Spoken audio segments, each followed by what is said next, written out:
Il faut savoir que Mercure, c'est la petite planète la plus proche du Soleil. Il fait très chaud, 430 degrés côté jour.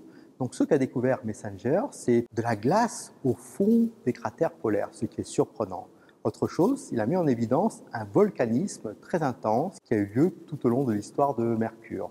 Il a découvert aussi des petits dépôts bleus, ces fameux holos, qui sont quelque chose de très frais, peut-être très récent, qui marque une activité surprenante sur Mercure, comme de la matière qui s'est volatilisée. La future mission spatiale Bepi Colombo, qu'est-ce qu'elle va faire de mieux par rapport à Messenger?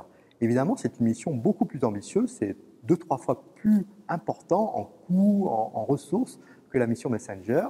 Et en plus, c'est constitué de 2 sondes, une sonde européenne et une sonde japonaise. Il y en a une qui va se concentrer sur la surface de Mercure et l'autre qui va étudier le champ magnétique de Mercure, car effectivement, Mercure, avec la Terre, c'est la seule planète rocheuse à avoir un champ magnétique. Elle va aussi tenter de répondre aux questions, aux résultats qu'a découvert Messenger, comme par exemple, mais d'où vient cette glace polaire?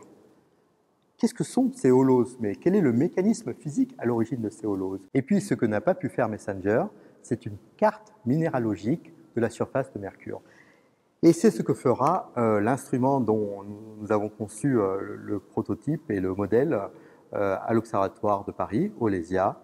Cet instrument va faire la cartographie complète de la surface de Mercure. Donc ici, vous avez le petit détecteur visible à infrarouge qui va pouvoir réceptionner le rayonnement de Mercure. Et justement, parce qu'il observe en infrarouge et qu'il est chauffé par le Soleil et par la planète, il faut qu'il soit refroidi. Et c'est le rôle de cette petite tresse thermique qui va pouvoir refroidir l'instrument pour qu'il puisse fonctionner de manière optimale. Alors j'ai commencé ce travail depuis 2003, j'ai livré l'instrument en 2014 et le lancement de la sonde est prévu pour 2018.